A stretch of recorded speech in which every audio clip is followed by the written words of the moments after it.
Biographical Bytes from Bala, Laurel Hill West Stories number 54 for mid-March 2026. Sophie Lewis Hutchinson Drinker, 1888-1967. Smashing the Patriarchy with Music. I'm your host, Joe Lex. You can reach me at jrlexjr1947 at gmail.com.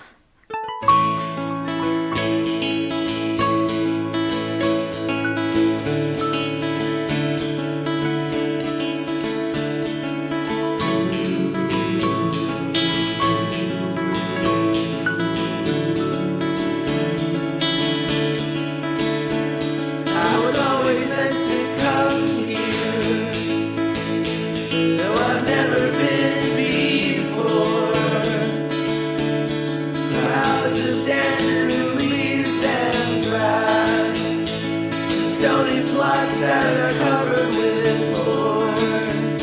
Who are these names at peace? Who are these names at peace? Who are these names at peace? Who are these names at peace?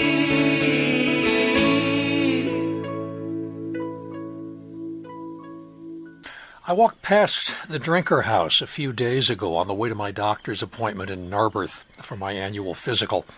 It's on Marion Road. It's not far from SEPTA's R5 Marion Station stop.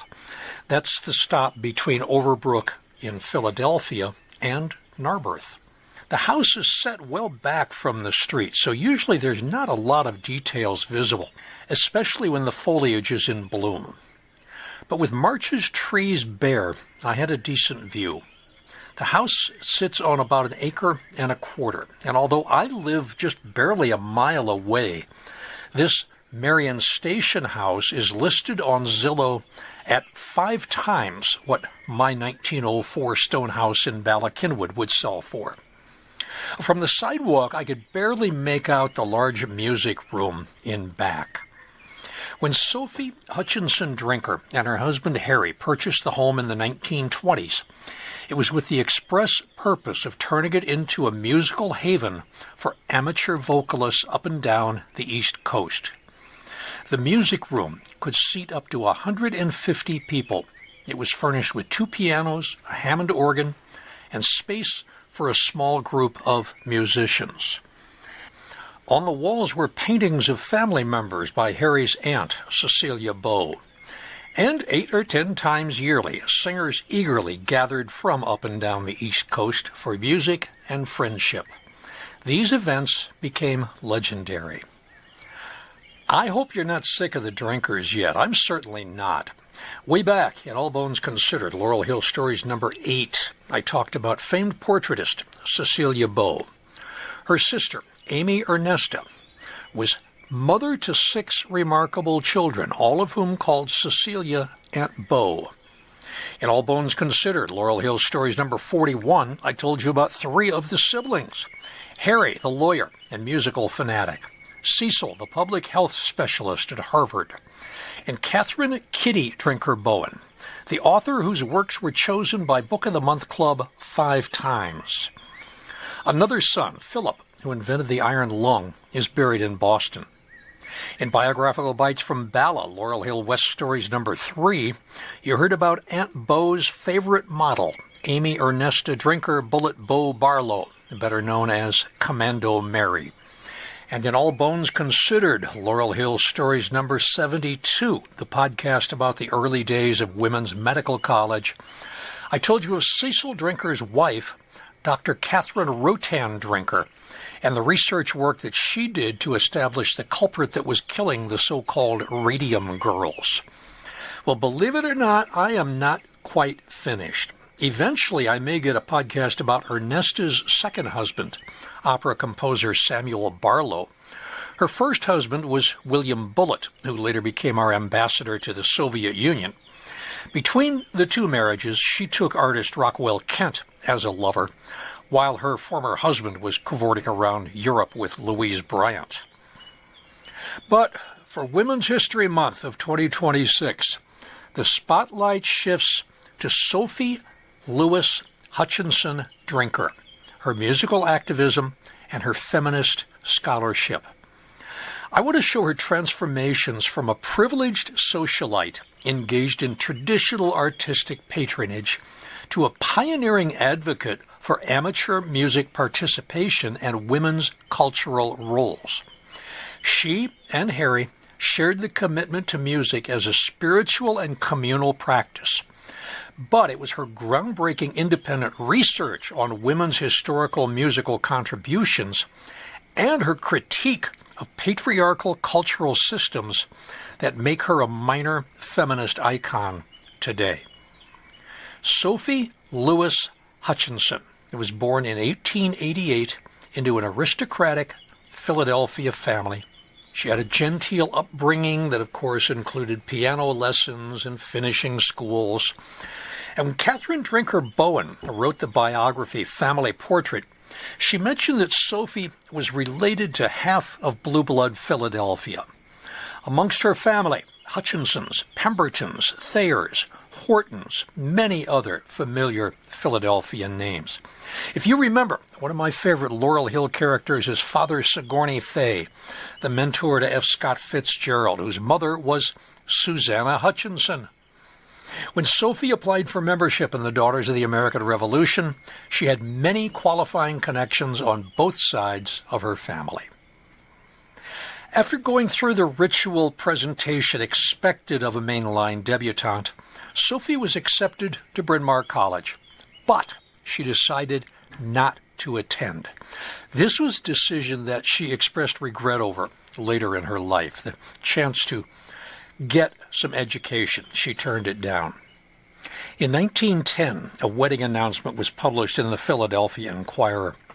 For people my age, the announcement is directly below one that tells how A. Loudon Snowden would be spending time with his daughter, Mrs. Stuyvesant Wainwright, an early example of the name Loudon Wainwright in print. A. Loudon Snowden, of course, is Loudon Wainwright III's great-great-grandfather. An interesting engagement announced is that of Miss Sophie Hutchinson, daughter of Mr. and Mrs. S. Pemberton Hutchinson, to Mr. Henry S. Drinker, Jr. Miss Hutchinson spent the early part of the summer abroad with her parents, and later went to Northeast Harbor. Mr. and Mrs. Hutchinson, with their daughters, are now occupying their country home at Haverford, and will leave in the middle of November for a trip to Cuba. On their return, they will open their city home at 1711 Locust Street. Mr. Drinker is a son of Mr. Henry S. Drinker of Lehigh University at South Bethlehem. He is a member of the First City Troop and the Marion Cricket Club. His sister, Miss Ernesta Drinker, is one of this season's debutantes. No date has been set for this wedding. Now, as a reminder, the senior drinker was Henry Sturgis Drinker. He was the engineer and the president of Lehigh University. The son, Harry, who married Sophie, he's called Henry Jr. in most articles, but his middle name was Sandwith. He was Henry Sandwith Drinker. That's the lawyer and the musical scholar. So technically, he's a Henry Jr., but he's not a Henry Sturgis Jr. And of course, Miss Ernesta Drinker grew up to be Commando Mary. Sophie's wedding to Harry was simple, and I think that was probably at her insistence. They had courted each other with four-handed piano pieces. They were both passionate amateur musicians and brought their children up to be the same. And they were brilliant enough about music to know that they would never be brilliant musicians or composers. The household was musically vibrant, daily lessons for all the children, regular attendance at concerts, and this reflects a blend of the aristocratic privilege and intense musical enthusiasm. When Harry and Sophie married, one of their wedding gifts was a portrait from Aunt Beau, which is not one of her better paintings. She makes the magisterial Harry and Sophie look like Russian peasants on their way to a day's work in the fields. This work is in the permanent collection of the Philadelphia Museum of Art. The Drinkers developed a distinctive philosophy that viewed music not just as an art for professionals, but as a language and spiritual expression accessible to amateurs.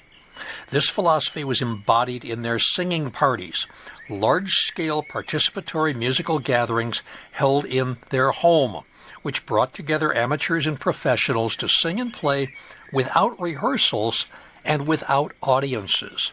The events emphasized communal participation and spiritual enrichment over performance perfection. Their approach was influenced by contemporary music educators like Thomas Whitney Surratt, Augustus Zanzig. These scholars promoted amateur music making as a means of moral and spiritual development, and the Drinkers' efforts aligned with this broader national campaign, encouraging amateur musical activity as a counterbalance to professional exclusivity in the arts. Yet, despite their populist ideals, the Drinkers maintained strict control over their musical events, including repertoire and participation, which reflected their aristocratic values. A tension developed between democratizing music and preserving cultural authority. This paradox extended to their ambivalence about professional musicianship, since they usually favored amateur participation but continued to revere canonical works. Now, when Harry's younger sister Ernesta, Commando Mary, married composer Samuel Barlow, and they lived in that New York City townhouse, they established a music salon that was virtually the opposite of that in Marion Station. Non-professionals flocked to the Lower Main Line on Sundays.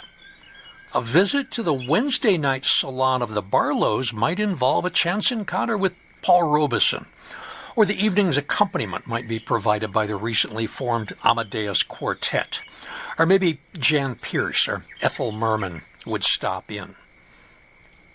Now, Sophie independently started a woman's choir called the Montgomery Singers. Remember that Marion Station is in Montgomery County. That's where I am right now. And she searched for music that was written by and about and for women. And she hit a brick wall. There was virtually nothing by or about women that was written for women. And that is what set her on her late life 20-year quest to discover why history had been so silent on women and music. I mean, after all, in virtually every language that assigns genders to nouns, music is a woman. I could not find a single example of a language where music was a male noun. The closest I got was Polish, because music, M-U-Z-Y-K, is masculine, but that means musician. The word for music is muzyka, M-U-Z-Y-K-A. That's feminine. So the musician is masculine, but the music is feminine. Sophie's scholarship employed archaeological, anthropological, and historical methods to challenge prevailing assumptions about gendered behavior and creativity.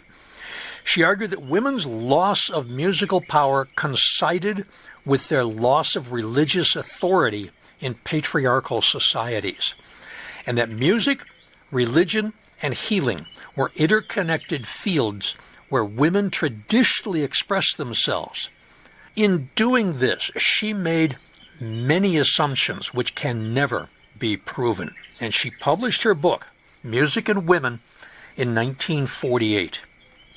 It was reprinted in 1995 by the Feminist Press, and it is still readily available. I got a PDF online.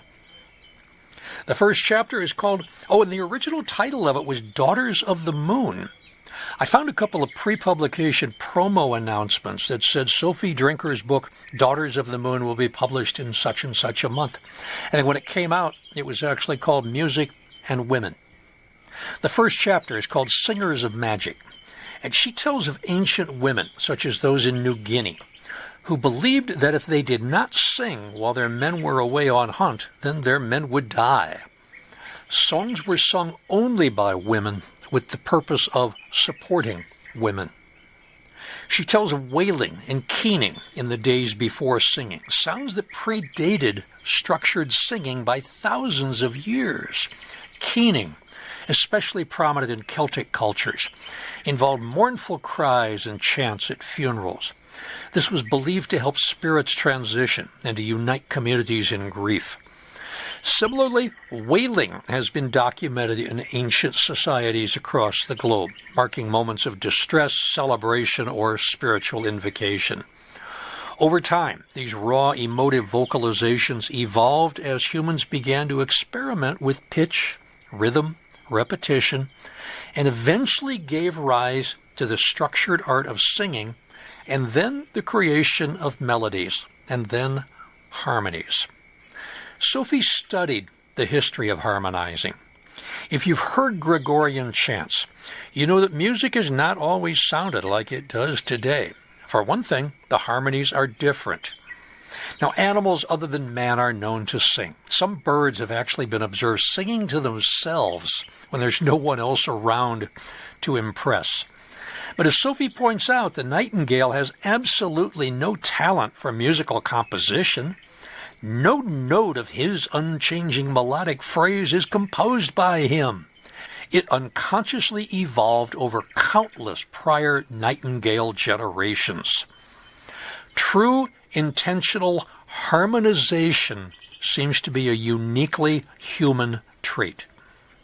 The history of group singing among humans stretches back millennia. It's woven into the fabric of nearly every culture. Archaeological and anthropological evidence suggests that communal singing even predates written language, so it served both social and ritual purposes.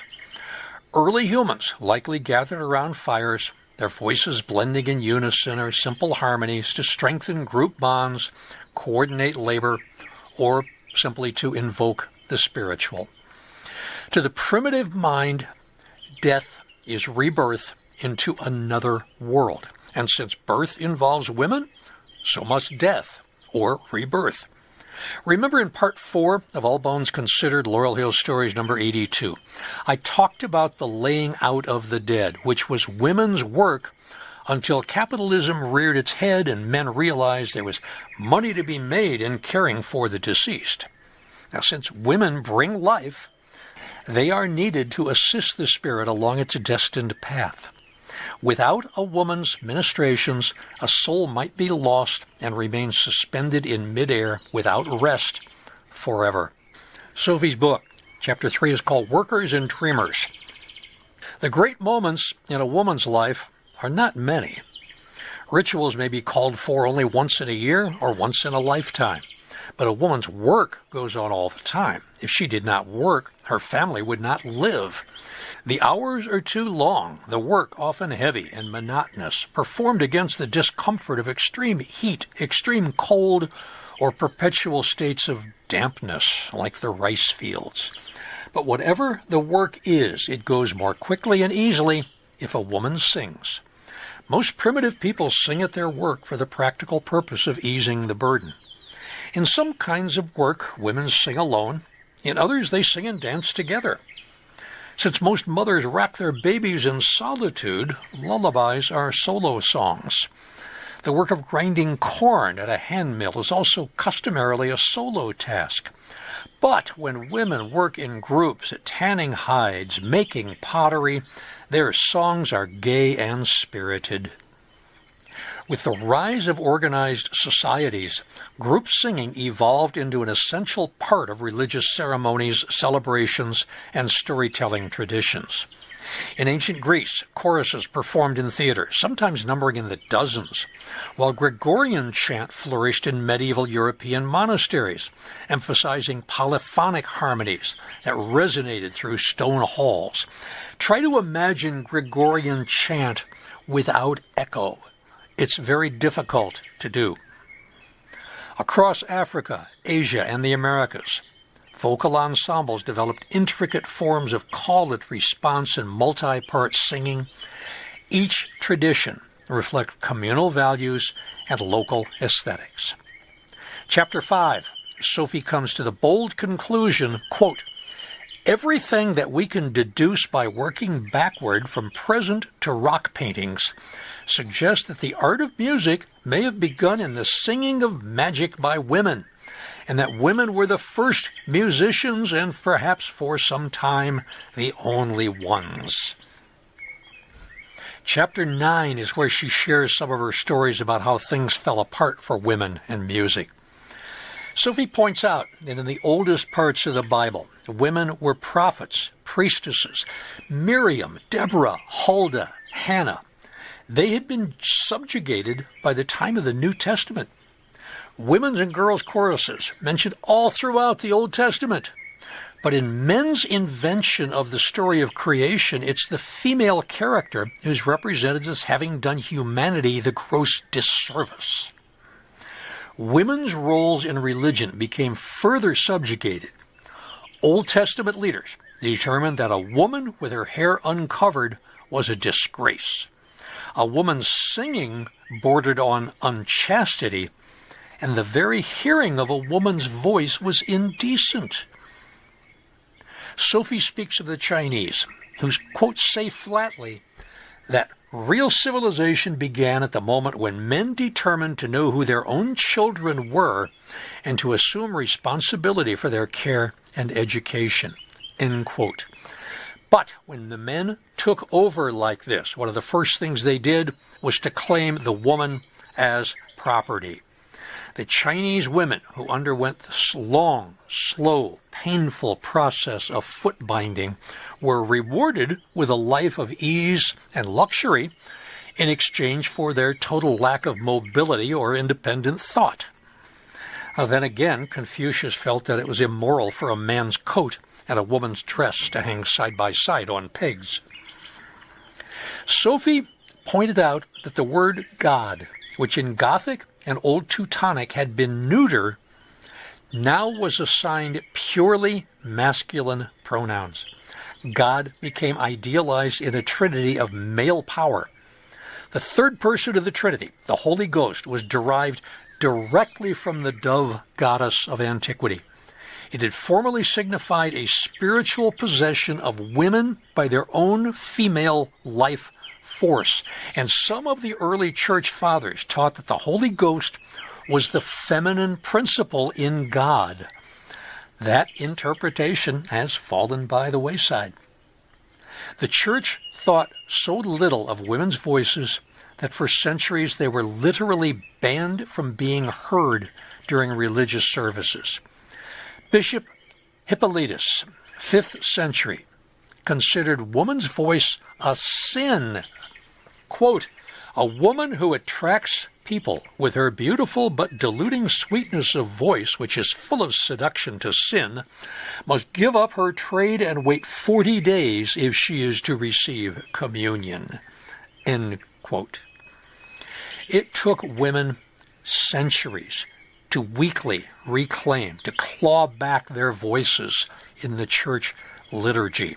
And even then, when they were allowed to sing again, they could not fully express themselves with the full-throated enthusiasm of the men, at least not until recently.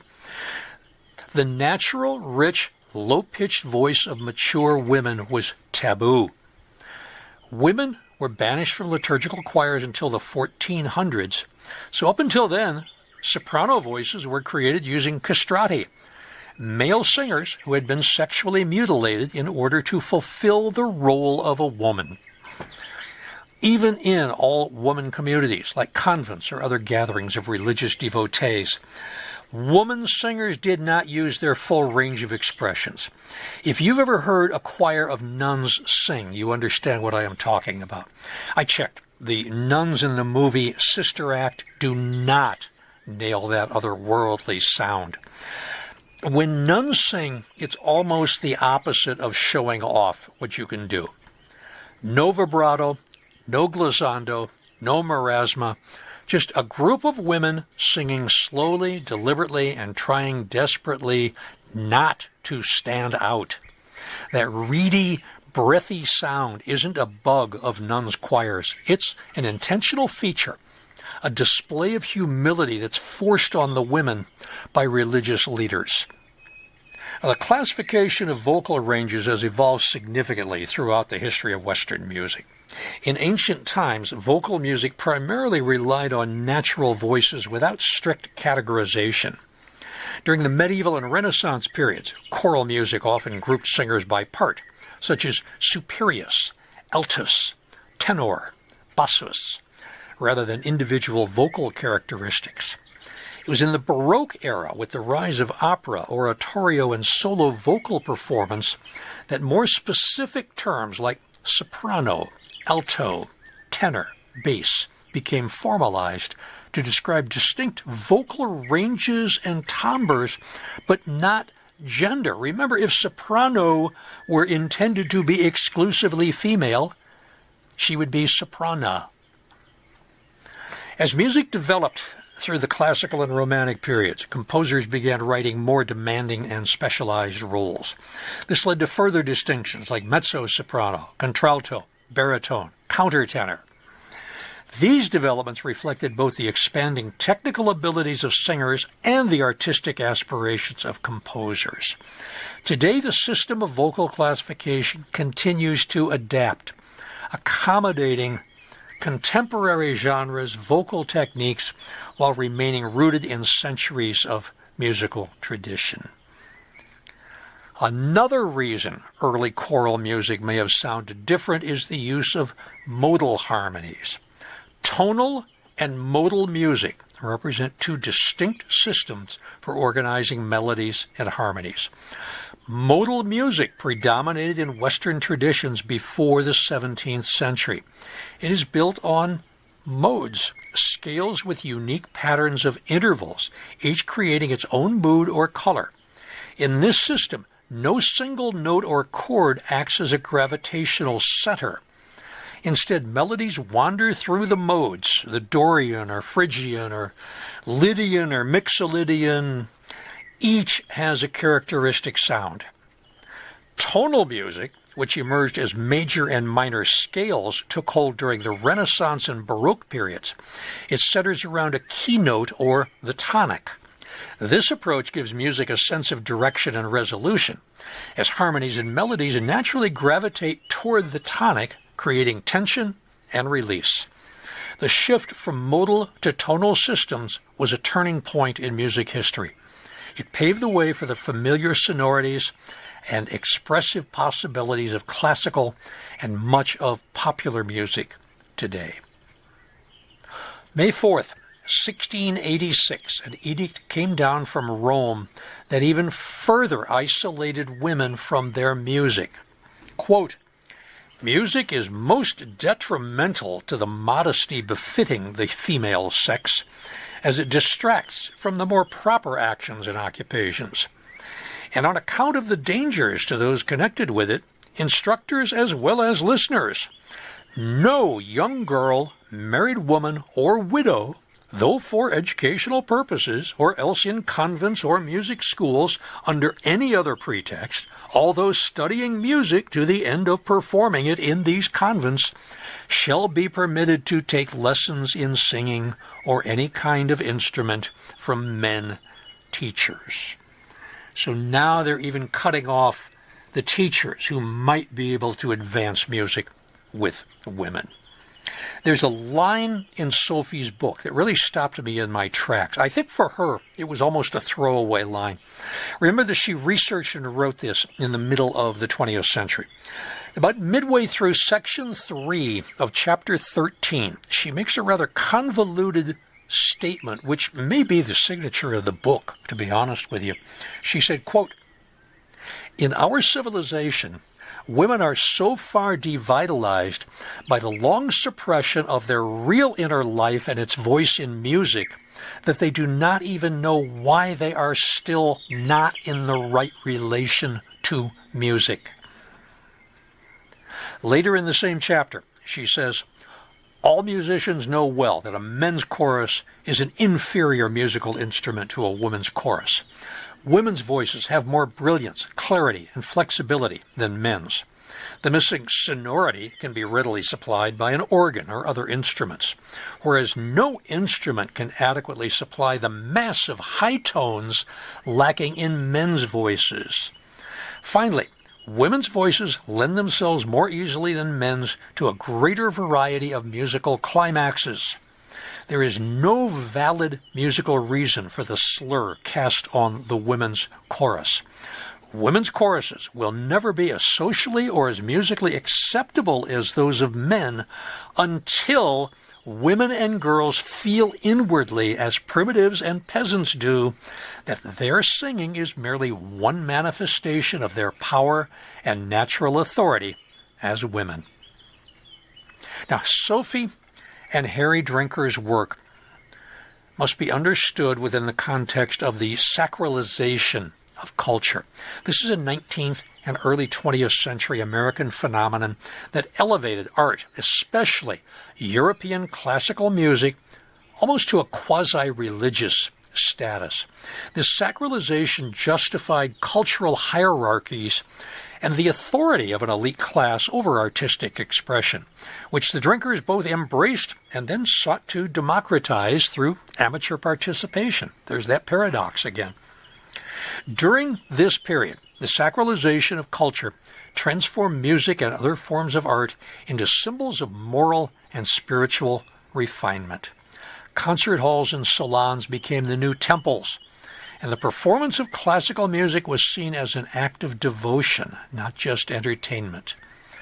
The prevailing belief was that exposure to high art elevated individuals and whole societies, and cultural gatekeepers, often members of the upper class, assumed responsibility for maintaining these standards.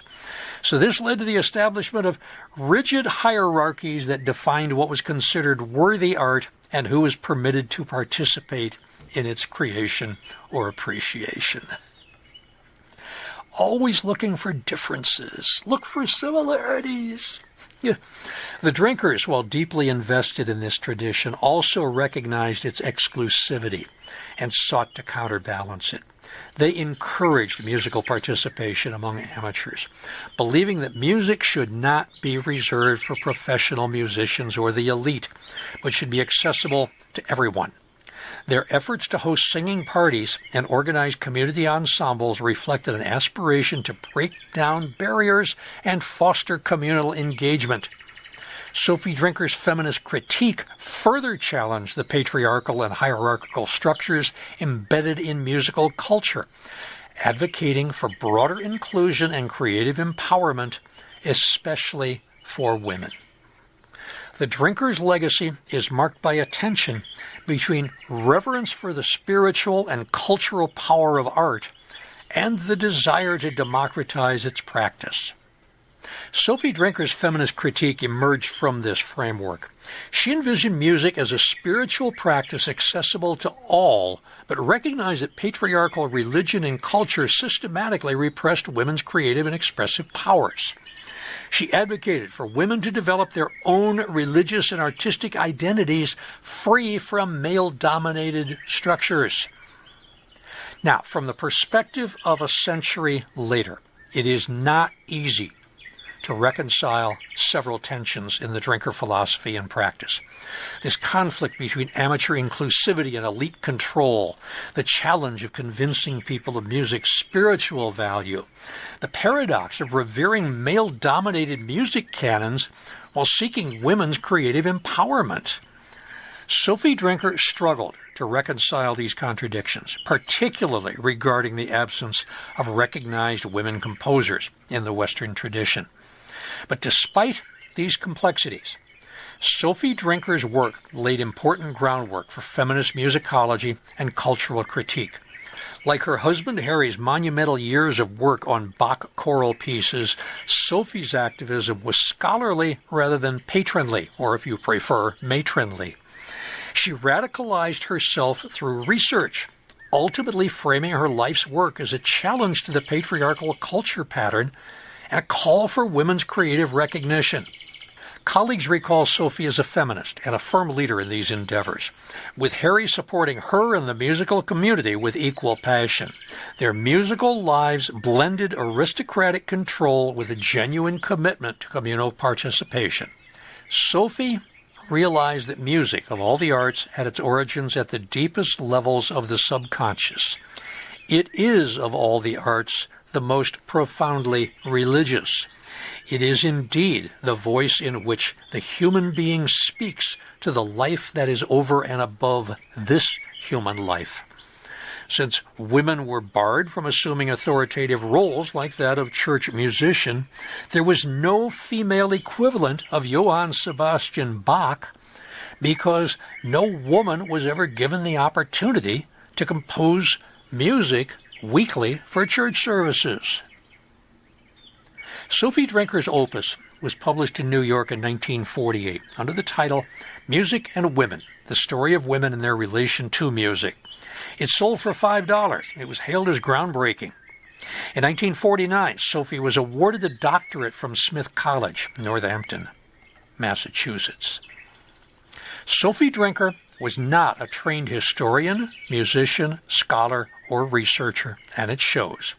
As an untrained researcher myself, I easily see her flaws. For instance, single page of text, page 37.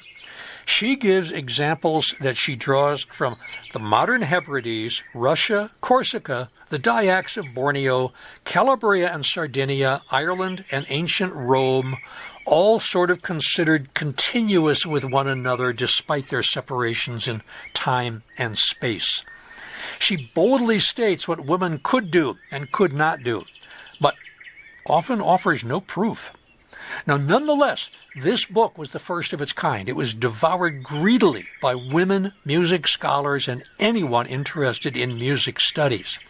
The reviews were, as you might expect, mixed. This is from the Chicago Tribune. They seem to get it. Woman has sung of home, of hunt, of field of war, and of the world guiding spirits. The earliest music was therefore woman's music, the music of magic, the music of religion. Less impressed was this syndicated reviewer. This, what I'm reading you, is from the Jackson, Michigan Citizen Patriot, but I also saw it published in other newspapers. That women have been terribly oppressed for the last 25 centuries probably has not occurred to some of us. For those who have not been aware of this state of affairs, the book of Mrs. Sophie Drinker, Women in Music, will be an eye-opener. It seems that during the first few thousand years of human history, everything was fine. Women played an important part in life and music. They were goddesses, queens, priestesses. They sang for magical purposes as well as for recreation. They lived a full life. The troubles started about 500 BC when men took into their own hands the care and education of their children. Mrs. Drinker emphasizes that the idea was a good one, but what made the whole thing flop was that, quote, men in taking over did it crudely, end quote. As a result of men's crudity, the women were oppressed everywhere. The Chinese did it first. The Aryans of India followed up, and then the Jews and the Christians. Even in enlightened America, women remained badly handicapped. Mrs. Drinker concludes by demanding that the fields of healing, religion, and music be held wide open for women who are, quote, preeminently fitted by nature and by experience, end quote, for these professions. And then finishes with, Mrs. Drinker is married and the mother of 5 children. It took her 20 years to gather the material for her book. End quote, end snarky review. Harry and Sophie stopped their singing parties around 1960. He was 80 years old, she was 72 when they set out the final notices. Over the years, more than 3,000 people had signed the singer's book that lay open by the piano on Sunday nights. Hundreds of people wrote back, telling the Drinkers that those evenings of singing Bach and Brahms had meant so much to them. A year or two later, Haverford College held a concert in Harry's honor. The boys sang his favorite choral melodies, and the college's Henry S. Drinker Music Center was dedicated in his name. But afterwards, he seemed bewildered. Harry grew very thin. His legs would not hold him. His color was gone. He suffered through what appeared to be a series of mini-strokes. He spent his days sitting in a big armchair in their bedroom with a shawl over his knees. His hands were withered, his skin nearly transparent. This man, who had argued flawlessly before the United States Supreme Court dozens of times, now struggled to hold a conversation. And at one point he said, "I used to be an interesting man." Sophie, practical as always, was frustrated. She said, "Harry always said he'd take a pill when he got old and helpless and finish himself off. We had an agreement, but now he never even thinks of it." Henry Sandwith Drinker died on a March morning in 1964. He was 84 years old. His library of more than 300,000 pieces of music is available at the Philadelphia Free Library, just as he intended. They are vital tools for choir masters and music scholars around the world. Were Sophie to write her book today rather than 80 years ago, she would be stunned by the embarrassment of riches that have emerged because of her pioneering work. While Sophie looked far and wide for woman composers who wrote music for and about women, nowadays she could open a Wikipedia article called "List of Woman Composers by Birth Date" and be totally bowled over. This is a massive list. I didn't count. I'm estimating there are more than 1,000 names on this list. It's divided by centuries initially and then decades later. 16th century and before, there's the well-known, even to Sophie, Hildegard of Bingen, the 12th century Benedictine abbess, who was the exception to the rule. She was about the only woman who was allowed to write music in those days. But after Hildegard, there are 19 other names for women before the 16th century. And then there are 16 women listed as 17th century composers, so that by the time we get to the year that Sophie was born, 1888, this list gives 17 women who share her birth date, from American ragtime composer May Afterheider to Spanish composer and pianist Emiliana de Zubeldia. And if you look at Wikipedia's chapter on women film score composers, you'll find another 80 or 90 names. Sophie Drinker died in 1967. She's buried with Harry. The inscription on their very modest tombstone, which is superficially indistinguishable from the other 7 in that crowded hillside plot. But the inscription is from Shakespeare, Act 5 of King John, and it applies equally to both of them. "The day shall not be up so soon as I to try the fair adventure of tomorrow." In 2002, 35 years after her death, the Sophie Drinker Institute was founded in Bremen, Germany. I put the terms Sophie Drinker in quotation marks, Bremen in quotation marks into newspapers.com. It gave me 0 results. Now, fortunately, Google translated for me in the first years of existence. It specialized in musicological women's and gender studies, but has since expanded its field of work to include cultural historical aspects of women historiography. They have more than 5,500 documents already in this institute in Bremen, Germany, all of which are about women and music. Unfortunately, the website does not explain precisely why Sophie Lewis Hutchinson Drinker of the main line was chosen for this honor. Now, she wrote the text, granted, but there's got to be more to the story than that. I emailed the Sophie Drinker Institute 3 times, searching for further information, and as I am recording this, I have yet to hear from them. But in the meantime, I can revel in the stories of yet another drinker from the Summit section at Laurel Hill West. Now, before I give you the bibliography, I want to take a few more minutes of your time. You can quit here if you want to. I'll never know, right? But I want to take a few minutes of your time to share an article that I found in the Atlantic Monthly, May 1952. It's by Quaker activist and news reporter Nora Waln. She spent most of her career in the Far East. She's actually buried in Spain, though. During her time in Korea, during the war, she witnessed many atrocities. Like the Drinkers and the Hutchinsons, the Walns were one of the first families of Philadelphia. The Walns came over with the Penns, in fact. When Nora returned to the United States after assignment to Korea, one of the first places she visited was the Drinker home in Marion Station for one of their Sunday get-togethers. As I read the article, I was reminded of other podcasts I have done, and I'm going to insert some editorial comments. There's All Bones Considered, Laurel Hill Stories, number 41, when I described a typical Sunday evening session at the Drinkers. Okay, but there's two recent podcasts I did that struck me as pertinent. Part 2 of All Bones Considered, Laurel Hill Stories, number 82, features the early woman newspaper reporter Tilly Mae Forney. So here is another example of not as early a newspaper reporter, but still. And then, of course, Biographical Bytes from Bala, Laurel Hill West Stories, number 52, and Mary Scarpone Costanza, and the work that she did with survivors of the Holocaust and the artwork that they created. So let me read this story to you, and then I will tell you the bibliography. This is called The Sunday After Korea by Nora Waln, The Atlantic Monthly, May 1951. I was mistaken. I thought it was 52. It's 1951. The author, Nora Waln, is a Pennsylvania Quaker. She was an eyewitness to the Nuremberg trials after World War II. This is years before there was a Schuylkill Expressway in 1951. So when she describes the ride out to Marion Station, they're probably riding along East River Drive, which we now call Kelly Drive. I don't know what the bridge across the Schuylkill was where the City Avenue Bridge is right now.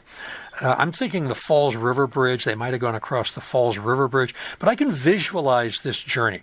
As I said before, this house they're going to is about a 15-minute walk from my house. So let's hear this story. Half a week of air travel separates Korea from Pennsylvania. But my mind had not yet made the division on a Sunday afternoon when I went with Mrs. Winifred Tilbury to the loveliest of homes, the house of Mr. and Mrs. Henry S. Drinker on the Marion Road, to attend their musical party. As we motored along the Schuylkill, I saw the waters of the Han, but the trees on the banks of the river had not been shortened by artillery fire. Maple and sycamore, beech and graceful elm stood where they'd been growing in beauty since I can remember, their branches veiling a blue sky. There were no rice fields where Korean men and women, wearing gleaming white and bright colors, tried to plant and harvest their family's food between battles. On a rise above Fairmount's smooth driveway, green spruce and glossy young hemlocks had been pruned to reveal William Penn's bronze statue near a rock, where I liked to sit, listening to familiar bird calls. That stumped me unless they came down Lincoln Drive.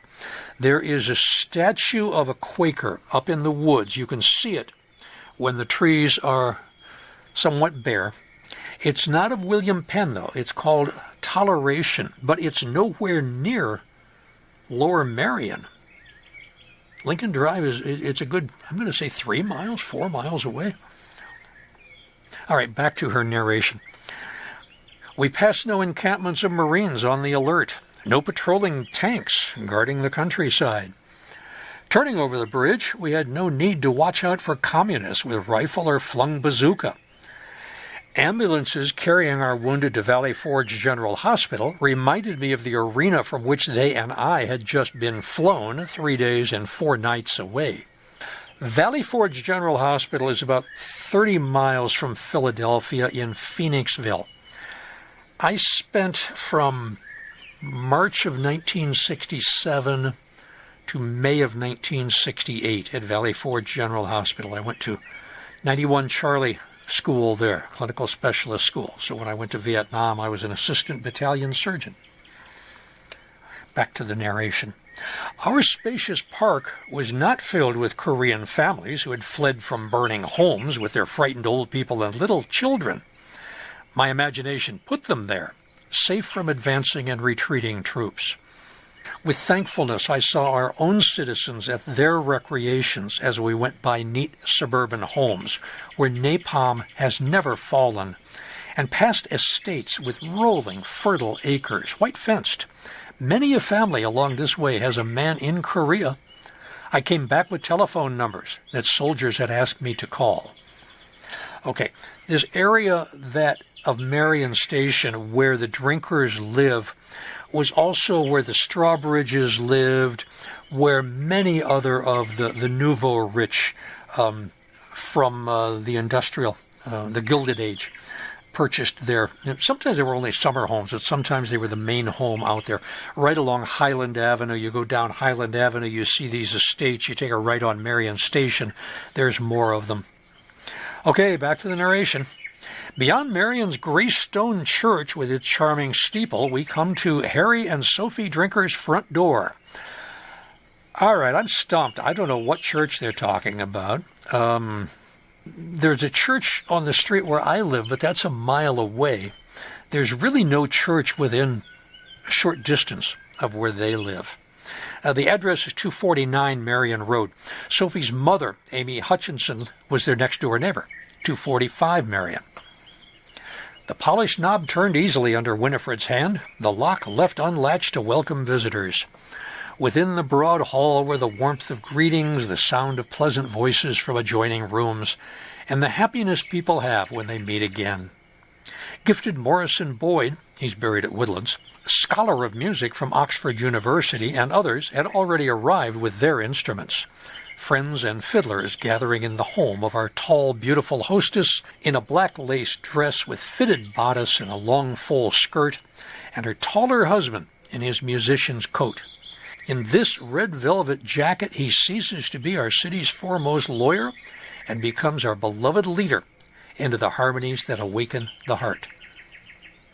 I want to point out that term she used, friends and fiddlers, that was actually the name of Catherine Drinker Bowen's book about growing up with a musical family. She fictionalized everybody in the family, but that was the name of the book. It's really one of my favorite books. She tells wonderful stories about amateur musicians playing together. 23 years ago, they and their children began to give the musical party.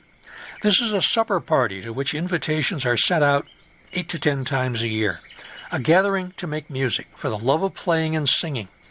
The original guest list numbered 12 outside the family. It's grown to 125. Through war and national crisis, Harry and Sophie have continued their musical parties because music is essential to fortitude and vision. Guests are young and old.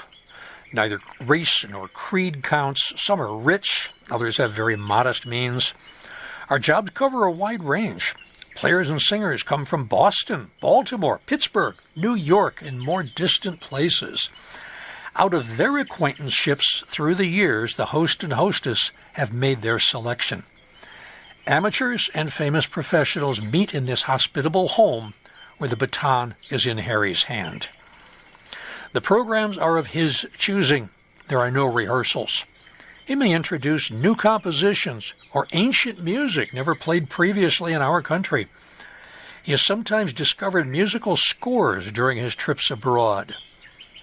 The guests move into the music room with its 2 grand pianos, small organ, and seats for everyone. Chairs have been arranged, sheet music is on every seat. Players of strings, flutes, oboe, and French horn have their places. Please write your names in the musical party book, asks our host, recording whether you sing alto, soprano, tenor, or bass, or play an instrument and which one. He stands on a low platform in the center of the room. Seated among the singers are his wife, several of their children, nieces and nephews.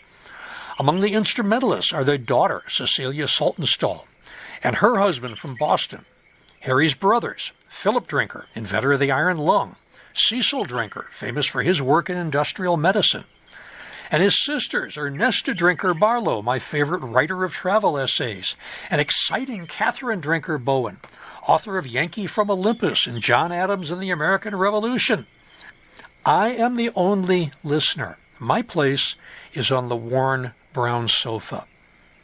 In Korea, I was never able to cry tears, but the warm comfort and the music in Sophie Drinker's home helped to unfreeze my emotions, gave me the release of damp eyes, and then it was supper time. Catherine Drinker Bowen came for me. We took plates. We went to the buffet, where there were hot dishes and cold. Then we sat together, and others came.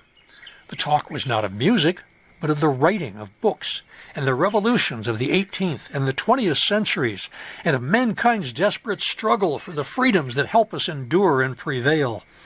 We are immortal because of a spirit capable of compassion, sacrifice, and endurance, and endless search for truth. After supper, the music was the music composed by Schutz, from whom Bach derived much carrying on a torch. In that music room, with the pictures on the walls are oil paintings of the older drinkers when they were children, I was reminded of a young woman executed in Seoul because of her association with a communist leader who could not be found. Okay, the oil paintings were all by Aunt Beau. There were paintings of Ernesta, one that's called Ernesta with Nurse, which is now in the collection of MoMA in New York. That's probably the painting that she was looking at when this image popped into her mind. There were other pictures there also of Cecil when he was a little boy, of Harry, but it's probably the painting of Ernesta with Nurse that inspired this anecdote. Our military did not have authority to do other than liberate cities. That branch of the United Nations, which has been preparing the Covenant on Human Rights, had not yet gone beyond the conference stage. Trials conducted by Koreans against Korean communists were quick and cruel. Through the streets of Seoul and other liberated cities, I saw the condemned tied together, pass from courthouse to jail, and from jail to execution ground. Women were allowed to keep their babies with them in court, prison, and at the place of death until after the mask was on. There was no one to tend them. Often the baby went back into the prison yard, joining a growing throng. Korean Christians who tried to take charge of them were rebuffed. This day, reporters went to the place of execution. I went because I wanted, if possible, to get the babies before they were returned to the prison and shut in. There was a young woman, tall, slender, rare beauty. She had her child in the shawl sling tied around her waist in the way that Korean mothers carry their little ones. She was third in the line of death. The two in front of her had refused to say any word as to why they should not die. Shots killed both. Her turn had come. The baby had not been taken away from her. The blindfold was put on her eyes. The 12-year-old Chinese girl who was with me as my interpreter reached for and clutched my hand. And then the proud young Korean woman began to sing, a prayer for the frightened, my little interpreter told me later. She finished it and took a step forward, lifting her head higher. And we who were her audience were strangely held. Not a rifleman moved. Her gaze on the sky, she sang the centuries-old, the everywhere-known Korean love song, "Love has no barriers. Love is eternal. The love of a woman for her man endureth forever." They let her finish, and they asked if she was ready. A prison woman took her baby, and later I got it for the Christian Korean orphanage that cares for such as these. The mother was not finished.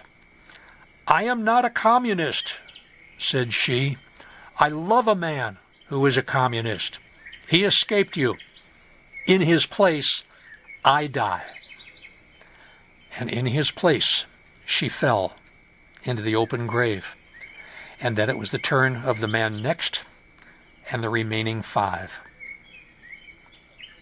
When Harry Drinker led the group in Schultz's great setting for our Bible's 136th Psalm, I give thanks unto the Lord, for he is good, for his mercy endureth forever. My thoughts were with the child of this executed mother, now cared for in an island off the coast of Korea, and with the great multitude of refugee orphan children who need us to share our abundance with them.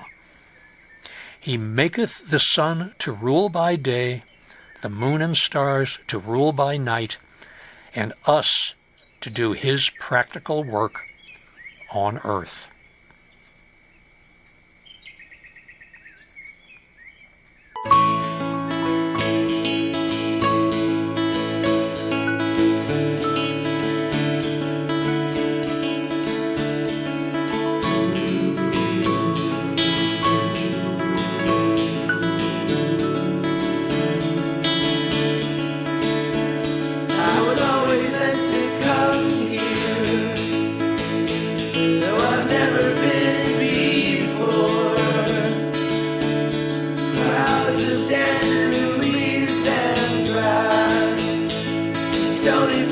That are covered with thorns, who are these days at peace?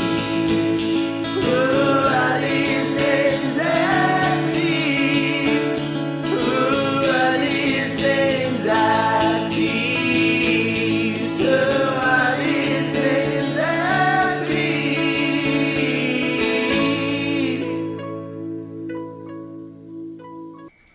All right, bibliography, obviously the book. My version of the book is Women in Music and Women.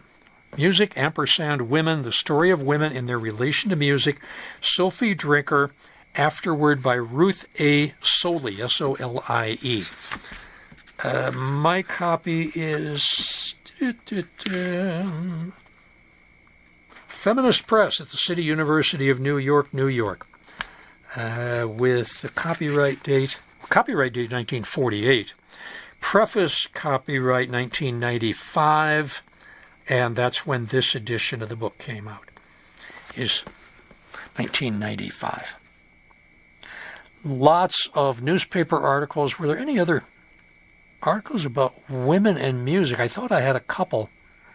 So virtually everything I told you came from newspaper articles or from the book. And if I quoted from something else and I missed it, let me know. I can always go back and edit that.